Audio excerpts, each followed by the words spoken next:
Hello, my name's Kim. If you've seen any of my videos before, then you will know that this is a different setup to what I usually have. And it is because I finally moved out. And with that, it means that I get proper bookshelves, and it means that I can actually display all of my books instead of having them double stacked to oblivion. So I thought that I would do a bit of a bookshelf tour because I have brought the majority of my books with me. There's only a handful of books still at my parents' house, and I also have sold a lot of books as well, so I have downsized my collection. I bought up the last of my books yesterday, and it's really filled out the shelves from what they were. So I thought I would go through, do a bit of a bookshelf tour, let you know what I have read, what I still need to read, and if you enjoy this, it's probably because you're nosy like me and you enjoy watching these kinds of videos. So without further ado, I'll just get into it. I'll start at the top and work my way down. They are kind of organised to a specific way, my way. It makes sense to me. But yeah, I'll go through it and I'll show you what I've got. This is as tall as my tripod will go, so excuse me if it's a bit wonky because I'm having to hold it back so that it's not, so that it's properly in frame. But to start at the top, the top shelves are kind of like my childhood favourite books that I've kept. I put them on top because realistically, you know, I'm standing on a step stool right now. I'm not going to have to reach up here too much, so I thought it would best to kind of pop them up here out of the way. This is the Higher Institute of Villainous Education series, the Hive series. This is arguably one of the most influential series for me when I was young. I have my thoughts and feelings about it now as an adult because I have done a reread of it because the final book came out 8 years after the others. You can see it's considerably smaller. We don't talk about Bloodline. I'll insert my Goodreads review on the screen. Everything up to Rogue, genuinely would recommend as an adult reading it. Yeah, it's YA. Yeah, it still has some of its issues. It's the early 2000s. There's fat phobia in there when it doesn't need to be. But up to Rogue, or potentially even 0 Hour, I would recommend. Everything after that, I mean, it just, the signal of the changing of the editions, like they have sprayed edges. I used to get them from the library, and then I bought them because I enjoyed them that much, and then they changed the series and the way the books were done. We don't talk about the last 3 books, but yeah, this is one of the most influential series for me. The first story that I ever actually wrote myself was kind of, I mean, it was a Hive rip-off basically. It was set on an isolated island, as are these books. I should probably explain the plot. Basically, it is a school for villains or future villains, which is on this isolated volcano in the middle of nowhere. And it's essentially villain on villain drama because these kids are training to be villains. They're training in like tactical maneuvers and politicking and all of that. But there are people out there who are worse villains than them. So they are technically the good guys of this, but they're also still villains because that's what they're training to be. Would recommend, like I said, up until a certain point. After that, maybe not. I have my little goblin juice bottle. These are my grand's diaries. After she passed, I took them with me and I had them in my room. It's really nice to be able to read through her handwriting and see some of the stuff that she said, because it's really weird reading things like how she bought her house for like £4,000 when the thought of even having that for a deposit is that's not enough in this kind of economy. So yeah, I got my grand's diaries up here as well, out of the way, so to keep them safe, and my little octopus plushie. Moving over to the other side, I'm going to just kind of balance where I am for now so that I'm not too precariously wobbling. We have the Percy Jackson series by Rick Riordan. This is, again, a really influential series for me. You can kind of see that they're falling apart a bit because I did read them to death when I read them originally. I do have the Heroes of Olympus series as well, but they are quite chunky. My friend's got one at the moment as well, so I just decided not to bring them with me. Yeah, also solid series that really influenced me growing up. Over this side at the top we have a book called The Robe of Skulls by Vivian French. I accidentally stole this from my primary school library. It was the last book I had out before I left, and I just kept it, and I'll show you the cover. It is kind of like a Cruella de Vil-ish kind of, oh, you can't even really see that, book. I just remember really enjoying this series, and I did reread it after I stole it. So I have that one, and I also have, in the frame, Megstar Mysteries, the Ruby book. This was another series that I used to really enjoy. For some reason this is the only one that I have. I feel like it's probably because I had them from the library. It is these kind of 3 girls and their mystery people solving mysteries. In this one they're some sort of music thing. Yeah, I remember really enjoying this series as well. Next we have the Gallagher Girls series. I only have 5 books because, once again, they did the thing where they changed the books, or the book covers, right when the final book was releasing, and I never got the 6th book because they changed the cover, and I was pretty mad about it. So I have books 1 through 5. This again, this one, Percy Jackson, Hive, as well as, you know, The Boy Wizard That Shall Not Be Named, and The Hunger Games were probably all of my most influential kind of YA teen reads. This series in particular I remember really enjoying. It is similar to Hive in that it is a school for young spies basically, and the girls are trained to become spies as adults.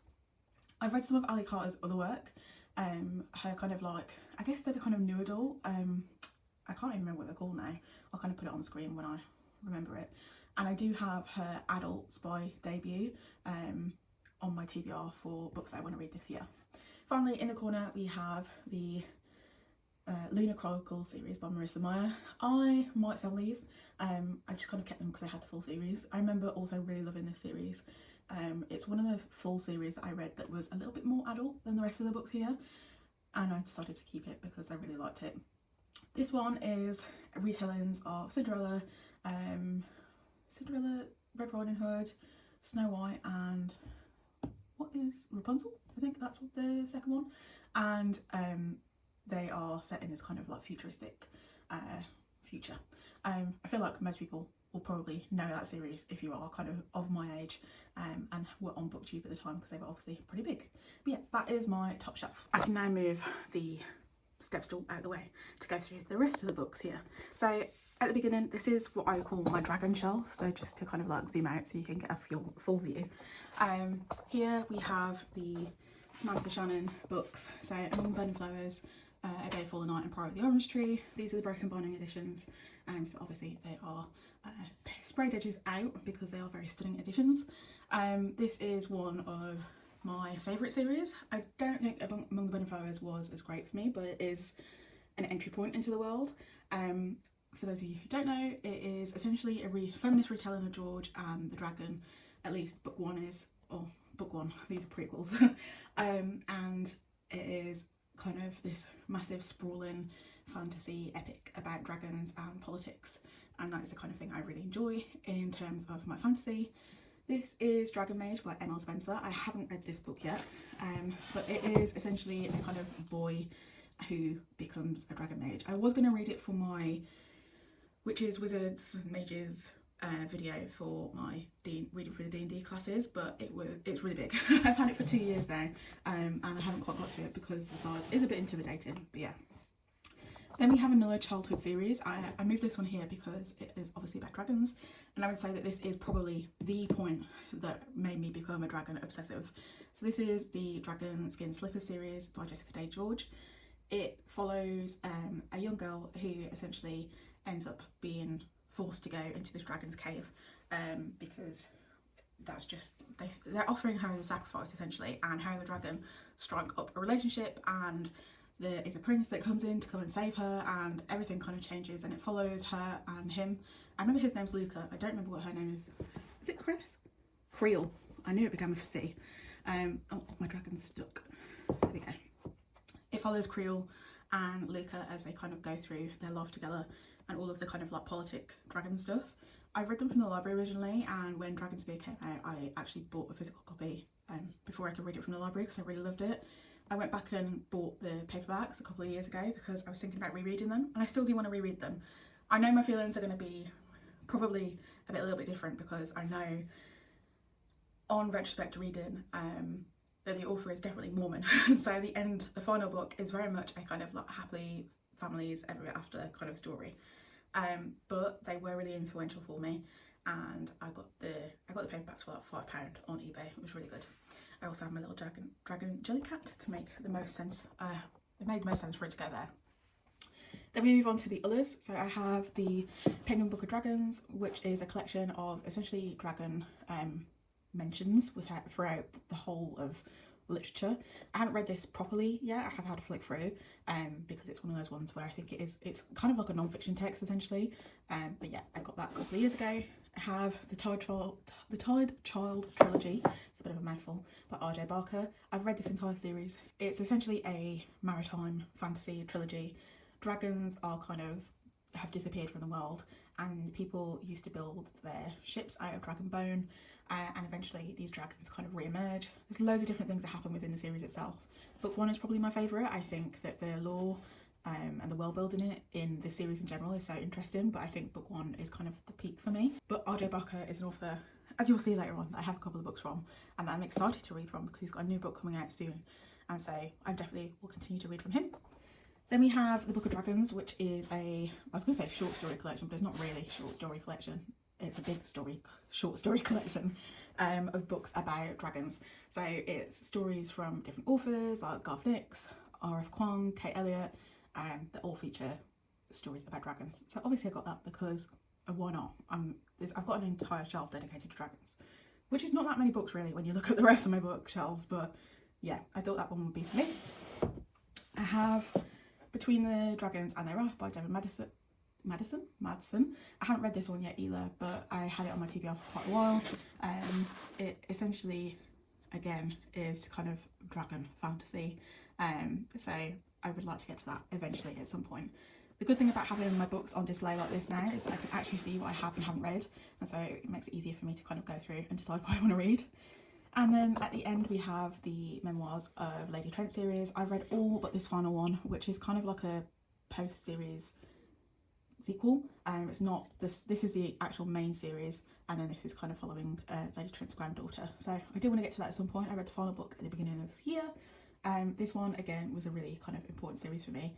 Book 1, again, my favourite. I think that this one really sets the tone for the series, and I think it kind of has a bit of a lull in the middle, but I think it picks up again towards the end. So would recommend if you're interested. Moving over, we have the kind of queer gay fiction shelf. I have mostly fantasy, so I was trying to group everything by genre, and so this is kind of like my literary and kind of historical queer fiction, which I don't have a lot of, but I have vastly enjoyed the majority of the books I have here. So I have Eleanor Among the Saints right at the corner. This is a poetry collection, which is about a medieval trans woman. I have Sappho's collection of fragments of poetry as well.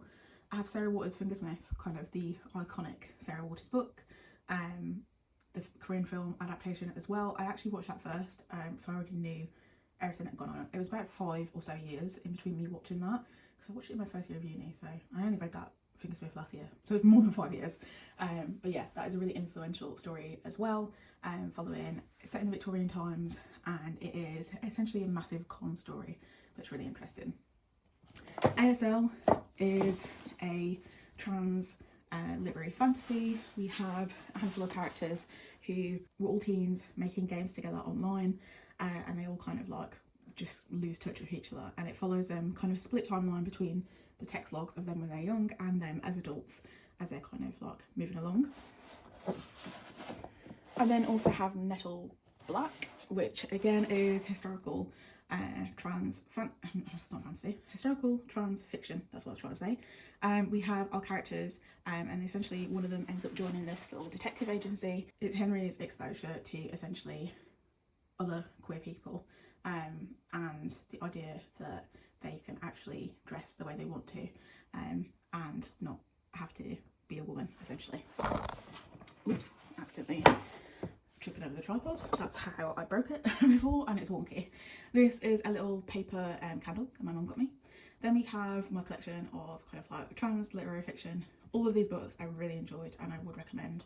So 2 Hazel Jane Plant stories, Little Blue Encyclopedia for Vivian and Any Other City.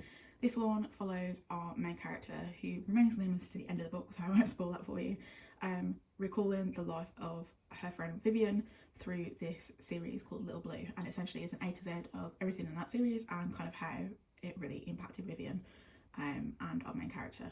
So it is a story of grief, essentially. Any Other City is a kind of 2-parter which follows a young trans lady in her early years and then later in life as well. She's a rock star, but it really goes between kind of like track A, where you see her when she was young and how she kind of like finds her gender identity, to her as she's older, and her life there.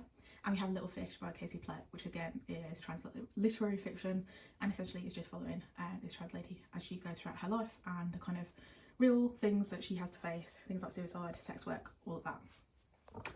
I have the Stardew Valley guidebook for 1.6. I have a magazine collection in the corner, which my friend is in, and then also my bridesmaid flowers from said friend. I thought that was a nice little shrine to my friendship there. Moving down a shelf, now I kind of have to squat as I go down here. So we have my kind of T. Kingfisher collection over here. I have Sword Heart, I have the first 4 books in the Paladins series, the Saint of Steel series. I read most of these on this channel, so I won't go into depth about them, but Sword Heart follows a woman who is trying to kill herself because she is being tormented by her ex's family, and she pulls out this sword and there is a man in the sword. Oops. And it kind of all goes crazy from there. Really enjoyed that one. I just realised that these are not in order. How did that happen?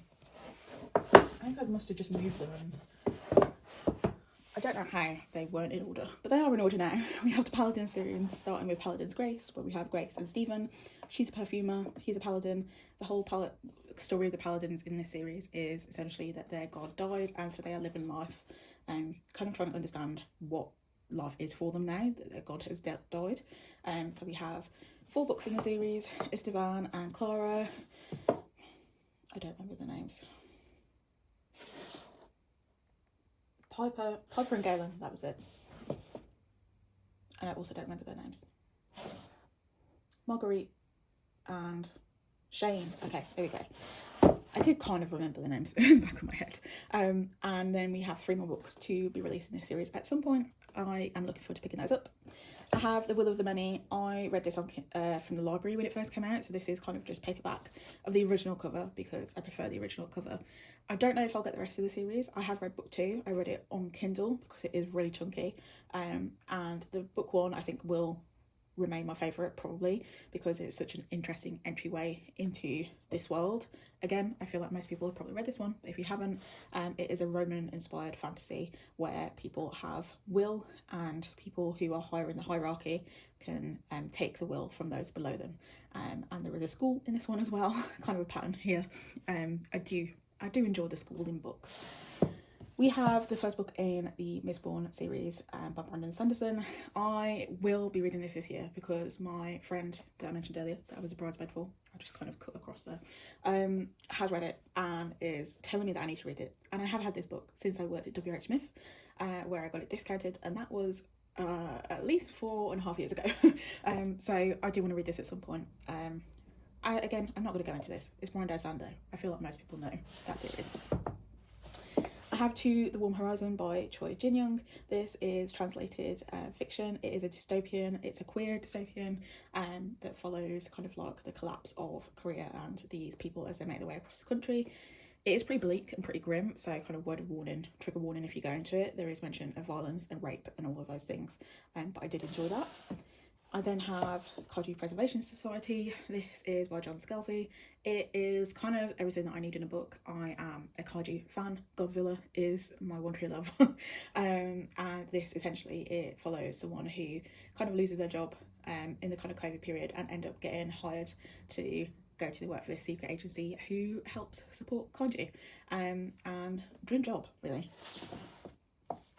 I've got Mrs. Caliban by Rachel Ingalls, which is the story of this lady who falls in love with this frogman. What other way can I describe it? It's really short, so I don't really want to go into it more depth than that. I enjoyed it. I would recommend if you're interested. I've got Hunchback by Sao Ichikawa. This one's kind of out of place because it's literary fiction, but I don't really have non-literary fiction that's not queer literary fiction, like a section for that. So I did have it originally up there on my shelf with my kind of like queer literary fiction, but then I moved it here because I was like, technically it's not the right place for it. This one is set in Japan. It follows a character who has the same condition as the author, which is a congenital myopathy, or a very similar condition at least. She's in a wheelchair, she has round the clock support, and she spends her time writing erotic fiction online, and there is this kind of like story where you don't entirely know if it's real or not, and because she's so into stories and the book is so centered around stories, and she has this interaction with one of these caretakers where it's kind of a question mark about whether that actually did happen or not, and that kind of spoils a little bit of the book. So I have the first 2 books in the Ninth Reign series by Jen Williams. I've only read book 1. I read it a couple of years ago. I did give it 5 stars, and I've been meaning to get read book 2 for ages. I got this from a charity sale for like £2. Or did I buy that one? And then was it this one? Actually, yeah, this one. I can see the price there. I got that one for £2.50. I picked up this one full price, and I still haven't read it. This series essentially is set in this world where there was like elves and stuff in the past, and the elves are kind of like vampiric, and the kind of Ninth Reign is the symbol of when these creatures will come again and attack the world. And there's these big kind of creatures, and the moon's really weird. It's a big bug, and that's definitely my kind of vibe for fantasy. So need to read this book. I've got Her Majesty's Royal Coven by Juno Dawson. I read this last year now. This is queer urban fantasy, which is set in Manchester. HMRC, very funnily, is the UK tax system, and HMRC is the name of the kind of like overarching coven in this story. This essentially is a queer trans FU to evil witch wizard lady. You know who I mean. I can't say too much about it. I have got a review on my channel because I read it for the Trans Rights Readathon last year, so if you want to check that out, you can. But yeah, it essentially is FU to her, so you can kind of guess what happens in that book. I've got The Night of the Seven Kingdoms by George R. Martin. I have read majority of the Game of Thrones books. I read them so long ago, probably when I was too young to have read them. I don't actually know where I got up to. I would like to reread them because despite all of its problems, I do think that the series is one of like the better epic fantasies that there is. It's why I enjoyed Samantha Shannon so much. I really enjoy political fantasy, and Game of Thrones is the political fantasy. I picked this one up a couple of years ago, and obviously it's made into the TV show now. I really should watch both of them, watch it and read it, and kind of do a kind of back and forth between them, but I haven't gotten around to it. But yeah, I will get to that at some point. I've got The Oleander Sword by Tasha Suri. This is the second book in the Burning Kingdom series. I read the first book a couple of years ago. I really liked it, so I picked up the second book, and lo and behold, I haven't finished it yet, so I need to do that at some point. This is an Indian-inspired kind of like high fantasy, and it is also queer as well. This is Rosewater by Tay Thompson. This one is kind of like Alien. All I know is like alien fiction. Let's have a look. Nigeria 2066. The hopeful and helpless congregate around an alien biodome seeking salvation, and Rosewater is a town on the edge. I do want to read it at some point. Obviously, I picked it up for that reason. I haven't got round to it. What a surprise. Then I've got Parable of the Sower by Octavia E. Butler. I have read this one. I read it 2 years ago now. This is obviously the kind of peak of Octavia Butler. I read Dawn last year. I'm kind of doing a 1 a year thing at the moment, as I'm going through the rest of her books, and so I hope to read that at some point as well. This is kind of like the peak of dystopian fiction, if you're interested. Then I have kind of a short sci-fi collection over here. So I've got Cage of Souls by Adrian Tchaikovsky. I want to read this one this year. It's on my list of books to read. It's in an alien world, and this guy is just trying to survive. So yeah, interested to read that. I have The Hitchhiker's Guide to the Galaxy by Douglas Adams. This edition is specific to where I went to university. This is the building on the front. We got given it when we moved in, as like kind of like it was a scheme that they did that they kind of stopped doing not long afterwards, where it was kind of encouraging everyone to read and giving people a talking point. But I didn't read it. I went to uni 10 years ago this year, so I need to read it soon. Then we have Nunslinger by Stark Holborn. I picked this up because I saw it in Waterstones and was like, Nunslinger sounds epic. And it is basically nuns with guns. I haven't read it yet. I don't know too much more about it than that. I thought the cover was pretty cool, and so I'd like to read it at some point. Last 2 books here are The Way Spring Arrives and Other Stories, which I read for my Our Fantasy Bingo last year, which is a collection of translated Chinese sci-fi and fantasy that is written by either entirely women or non-binary creators. And then it also has The Membranes by Chi Tao Wei, which is written by a Taiwanese author and is following someone who is living below the sea. It also kind of features kind of futuristic conversations about AI and androids as well. Put these back to where they were. Then over here, move out the way of all my stationery. Try and lift this up a little bit as well. Oh dear. There you go. So over here I have, I should probably do like a back shot, not a back shot. I should probably do a full shot. This is kind of like my favourite shelf, my favourite fiction books, and my love for the deep sea. So I'll go through the fiction books first. We have, of course, I Was Under the Sea by Julia Armfield. Lady goes to the deep sea, comes back, things are not quite right. It's more literary horror than anything, queer, no surprise there. We have Tipping the Velvet by Sarah Waters, queer historical fiction. I gave this 5 stars when I read it. This is the anniversary edition, which is really nice.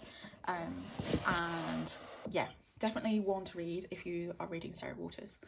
I have Frances Hardinge Deep Light. This is one of my favourite books of all time. I do want to reread it. It essentially is about this world where there is kind of like deep sea gods that exist, and our main character is hard of hearing, and he ends up going to this kind of like monastery by the sea, and there's this engagement with the gods, and it's YA, but honestly the world building for it alone is just so important to me. Then I have The West Passage by Jared Pekatek. Read this twice over the past 2 years because I reread it to give it 5 stars. This one is weird, kind of eldritch big ladies in these towers, and they're competing and fighting with each other. And again, there's a theme here of either oceans or eldritch things or just being gay. It's pretty much just me, really. The Dead Take the A Train by Cassandra Cora and Richard Cadry. Again, eldritch kind of creatures. It's an urban fantasy, it's queer.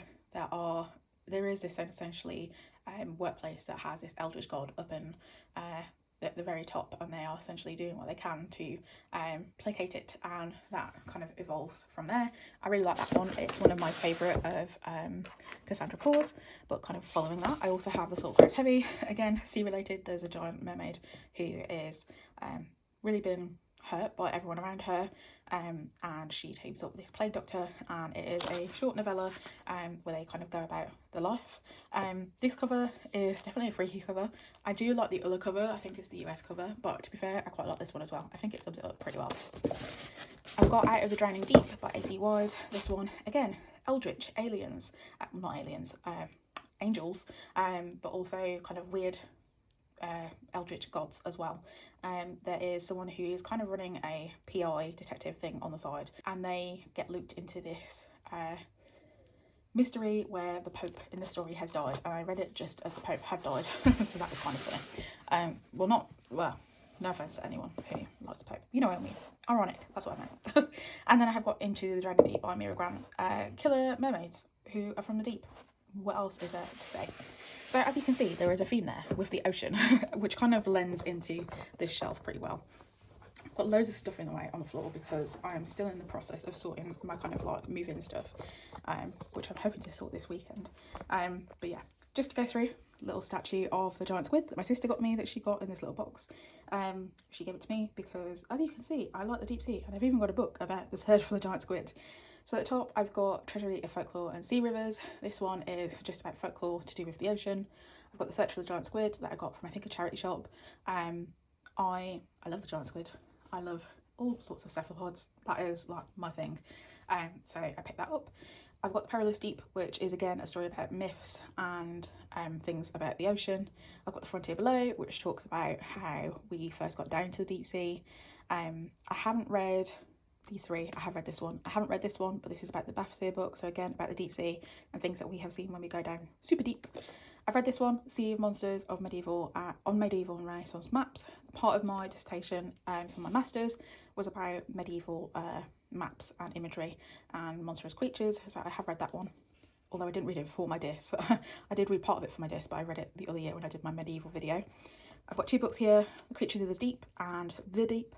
These are basically big picture books, picture non-fiction books, that kind of go through all the different images of of creatures that exist. I have read both of those. Those 2 were some of the first books I got, probably close to, oh gosh, like 14 years ago now or something like that, when my obsession first started. And then I'll just lift the tripod over here. I've got a book about jellyfish, which I took on holiday with me, and the security was like, what on earth is in your suitcase? It's just a book about jellyfish and how they're cool. And then I've got a book called Imaginary Animals, which is again about medieval kind of like creatures and history and the kind of bestiary of creatures that exist. I'll just put squid batberry belongs. Right, we're getting towards lower now, so bear with me. I might need to sit on my step stool now, it's getting too low. Yeah, that's better. So over here I've got The Colour of Magic by Terry Pratchett, first book in the Discworld series. I said to myself if I was collecting them I was going to collect them in hardcover because I really like them, and then I decided that there was too many, and so I was going to get them from the library instead. I think I probably will still get the kind of omnibus of the other ones if I really like a specific story within Discworld, but yeah, I've got book one there. I have Angie Kills King by Evan Lurkham, which I haven't read yet, but it follows a character named Angie who kills a king, question mark. I've got Ring Shout by P. Jelly Clark. This is a story where the KKK are demons and it's all about killing them, which would recommend if you haven't read already. I've got Lost Art Dreaming by C. Davis Okunboa. I was trying to read it through my camera then and not actually look at the bookshelf. This one is also kind of ocean themed. It's set in the future. There are buildings that are built out of the sea essentially, and it follows the kind of like creatures again, some kind of eldritch kind of alien sea creatures that exist. I've got There Is No Anti-Memetics Division by Quantum. This one I know has floated about for so long. I saw it when it was indie pub still, and obviously it's been traditionally pub now. I picked it up the other year, I think was it last year, whenever it was released, and so I'd like to read that at some point. I have my abundance of bookmarks here which I need to find a place to put. I've said that and I've immediately thought, will they fit in here? As a little way to find out. Oh, they do, perfect. Right, you'll see them when you go down to the next shelf. I've got this chicken print that my friend Amelia created because she is an artist. I have my D&D plushie character, which is my goblin Chris, my friends got me for Christmas. And then I have my Becky Chambers books here, so the Wayfarer series, A Long Way to a Small Angry Planet, Close and Common Orbit, Record of a Spaceborne Few, and then also The Galaxy and the Ground Within. I've realised I've kind of stopped going into what books are about now. It's kind of hard to try and do it all, and I've been talking for 30 minutes straight and I didn't realise it was going to go on for this long. And I said that I was going to go to IKEA this morning to get myself a desk, but I was going to go too early because it wasn't even open yet, but it's definitely open now, and I decided to do this instead. So anyway, this is my horror paperbacks, and we get onto kind of my more hardbacks at the bottom because I am renting, so I'm not drilling these into the wall, so it is more heavily weighted at the bottom. But I have my kind of horror books and also my Gugudan light stick. Rest in peace Gugudan, you deserve more. So I'll pop that there. But yeah, I've got two British Library collections at the top, From the Depths and Evil Roots, which are short story collections that feature horrors either from the depths or plant fungal imagery. I've got Where the Dead Brides Gala by Nuzo Ono. I want to read this year for our fantasy bingo. It follows a young girl who essentially helps her, I think it's her cousin, who has been attacked by this dead bride of who her cousin's due to marry, and it's about the afterlife and death and stuff like that. I've got The Possession of Alba Diaz by Isabel Cañas. This is the third book of hers, and it will be the third one that I have read because I have read the other two now. And it is a kind of possession story. The covers for those books are always really beautiful. I've got Chuck Tingle's Lucky Day. I want to read that at some point.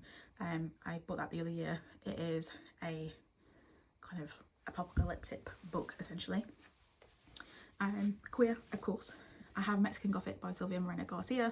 I picked that up the other year as well because obviously it is such a big book, but I haven't actually got around to read it. I picked up this specific cover because I thought it was really stunning, and it reminds you of the kind of like 60s, 70s kind of retro covers, so I really like that cover. I've got Pay the Piper by George A. Romero and Daniel Kraus. Daniel Kraus being the person who also wrote Whalefall, which I have, but my sister has currently got. This one is kind of like a sort of biographical, where it's like Daniel Kraus is like a film writer and goes out and uncovers this story of this myth about the Piper. I've got Blackwater by Michael McDowell. This is like a kind of icon in horror. He's a gay author who wrote this entire series called the Blackwater series, and it kind of follows these different families in this specific area where there is this evil water lady. It reminds me of Resident Evil 7, and I actually really enjoyed it. I was quite surprised by how much I liked it. I would like to read more, and I really like these editions, which are kind of foiled and pretty cool. I've got Campaign Fracture by Andrew Joseph White. This is the third in his YA books, and it is obviously a book series with lots of beautiful covers, but it's set in kind of Appalachia, and there is our main character who is getting bullied. He's trans and essentially is also being haunted by his ancestor. I've got Eat the Ones You Love by Sarah Maria Griffin. This one is kind of got this giant plant that is eating people. Oh, what else is there to say? I've got Annihilation by Jeff Vandermeer, iconic of course.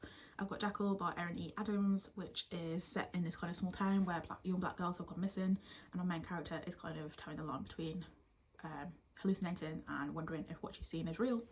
I've got Lone Woman by Victor Laval. This is about a lone woman who is kind of set in the kind of Western era, where she is got her own homestead, got her own land, and something strange is also going on.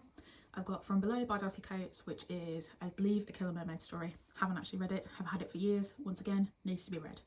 I've got The Country Under Heaven by Frederick S. Durbin, which is kind of like a Lovecraftian fantasy set in the cowboy times, where this man keeps encountering these strange things that are going on, and it kind of follows him throughout his life as he encounters these visions of these creatures. And then finally at the bottom I have Typhoon by Nicola Wilson, which is again eldritch horror-esque. Yeah, that's that. I've got my Hayley Williams records. I've also got Petals for Armour behind that. I don't have Eager Death at a Bachelorette Party. I should, because it is my favourite of the three. I think that in the order they go is like reverse order. So Ego Death, Flowers for Vases, and the Petals for Armour are my kind of like favourite order. But yeah, these are here for now until I find a more space, or I need the space for books or whatever. Moving down again, we have my bookmarks. I found a space for them. I put them in my little cowboy boot vase. I have the Dungeon Crawler Car series. I have books 1 through 6. I don't have book 7 because I originally got them when they weren't published in the UK, so I've got the Ace hardback editions. I did go to the book signing that they did in the UK 2 months ago now, where I got a book that's personalised to me, which is the UK edition. I just wanted to get the matching editions, so I will get the Ace hardcover of book 7 and 8 when they come out. A picture of me and my sister and a croissant, because I'm a croissant addict. We have the starts of like my non-fiction, which also goes down below. So these are the kind of like sex and other based ones. So I've got A Curious History of Sex by Kate Lister, which talks about attitudes to sex in the UK, kind of from, it's kind of quite comical, and it's kind of like more modern-esque. I've got Fires of Lust, Sex in the Middle Ages by Catherine Harvey. This one does look at Middle Ages, attitudes to sex, kind of imagery, all of that at the time. Really do recommend both of those if you're interested for relatively easy books about sex history. Kind of out of place is Poet, Mystic, Widow, Wife by Hetta House. This follows the kind of iconic women of the medieval period. So, oh my god, I've forgotten all the names. Margaret of whatever. Marjorie Kemp, that's it. That's what, Margaret? Who is Margaret? So yeah, a bunch of different ladies that follow that. I read that last year as well for my medieval book video.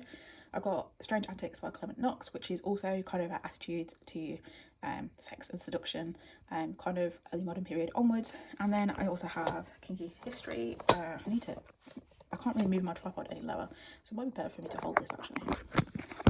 Forgive any wonkiness. Kinky History by Esme Louise James. My friend recommended that I pick this up. I know that she is active online, but yeah, I haven't read that one yet, but I've read everything else that is there. We move on to the rest of my kind of hardbacks here. So I have, it's going to be hard to hold this now because the sun is coming in through the window and it's making my hands slippy because I'm sweating. I have the Broken Bonding fantasy sub that I joined last year. So I have the 3 books in the Bone Shard Daughter series by Andrea Stewart. I did try this first book a while back from the library, and I didn't really get super far in it. But I've heard really good things, and I have a friend who really likes the series, so lo and behold, I don't like it. I'll probably try and gift these to her, but obviously really beautiful covers. I have R.J. Barker's Gods of the Weird Word series, the Forsaken trilogy. I've only read book 1, but I really like that. I gave that 5 stars, and then I got book 2 and 3 because I bought book 1. You could try and get the same edition, or the same numbered one, which I did. I've got The Red Winter by Cameron Sullivan. I really want to read this year. It's on my to-read list. And the only reason I haven't is because I only read 2 books in April, because with the move and everything, I've kind of really slowed down my reading. It is historical werewolf stuff. 7 Recipes for Revolution by Ryan Rose, I read last year. Food-based fantasy with, again, these kind of giant beasts. Really interesting concept. My original copy of A Day of Fallen Night by Samantha Shannon. I have Awakened by A.E. Osworth, which is urban fantasy about witches. I have The Maiden and the Monster by Maddie Martinez. I haven't read that one yet, but it is kind of a maiden and her monstrous beau, which I'd like to read. I've got Lucid by Iraine Johnson. This one is also a broken binding edition. I'll show you. I picked this one up because it's a UK author set in the West Midlands and it's close to where I'm from, so I really wanted to support the author. I would like to read it at some point. It is YA and follows a young black boy who has this weird kind of thing around dreams, so I'd really like to get to that at some point. I have The Raven Scholar by Antonia Hodgson. I never call her by the right name, which obviously is a really big epic fantasy.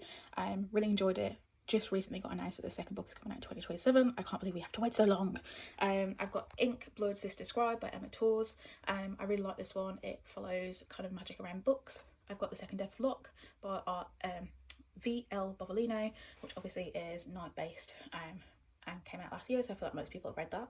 I've got Someone You Can Build a Nest In by John Wiswell. Again, monstrous romance fantasy. And then kind of my 2 horrors at the end there. I've got You Weren't Meant to Be Human by Andrew Joseph White and Leech by Hiran Ennis. Both trans horror books. Both thinking about kind of the body and autonomy.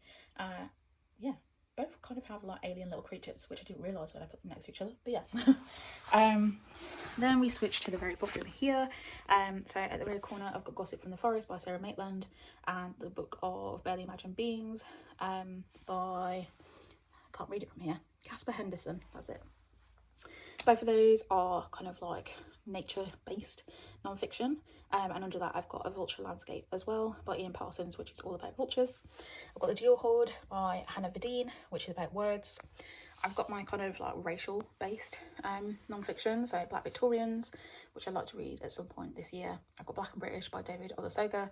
This is the big edition. I read this during COVID when I was furloughed, so I had the time to read it. There is a short version which is more accessible. I would recommend it because this one is very dense, and as a history student I felt like I got through it, but some other people might not.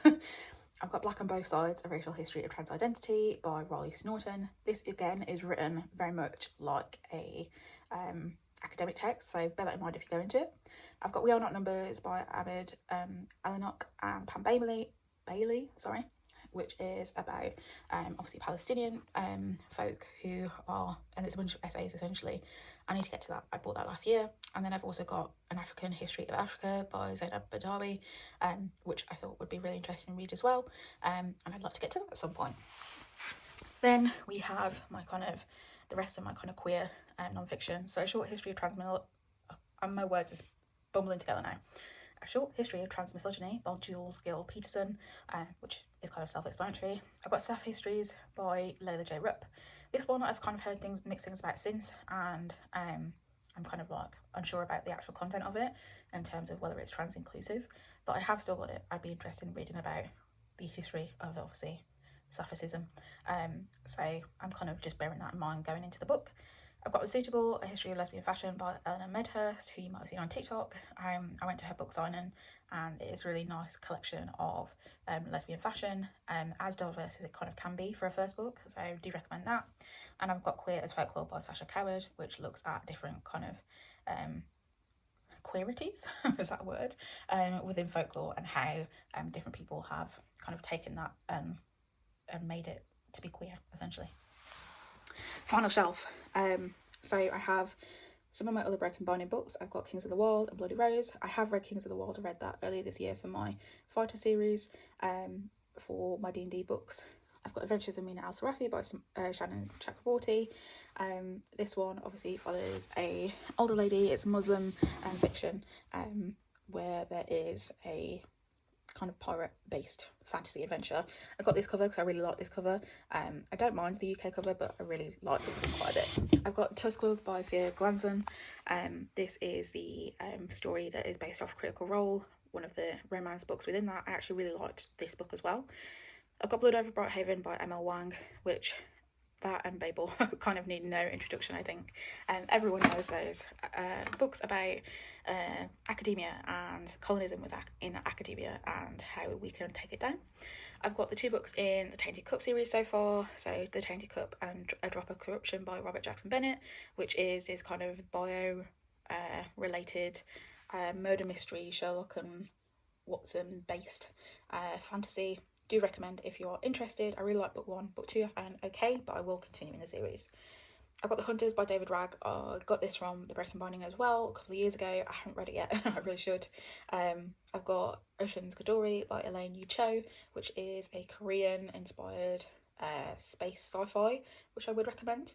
I've got Lucky Red by Claudia Cravens, which is historical queer cowboy fantasy, or cowgirl fantasy, I should say, about a young lady who essentially works in a brothel and the kind of queer cowgirls that she meets. And then I've got Sunrise on the Reaping on the end there. And then finally, right in the corner, we have my classics. So I've got Frankenstein by Mary Shelley, Passing by Nora Larson, and Dracula by Bram Stoker. I'm finished. That took way longer than I anticipated. The sun is beating in through the window in here, and I'm really overheating now. But yeah, those are all the books that I have with me. I have read the majority of them, which I'm quite pleased with, but I do have obviously an abundance on my Kindle, which I haven't read yet. Maybe I could go through that one day to let you know how many books I've got on there, but the answer is too many. That's all the books that I have. With that, I'll leave you to it. I hope you enjoyed being nosy, like I enjoy being nosy when I watch other people's versions of these videos. And if there's any books on here that you've read that you enjoy, let me know. Bye.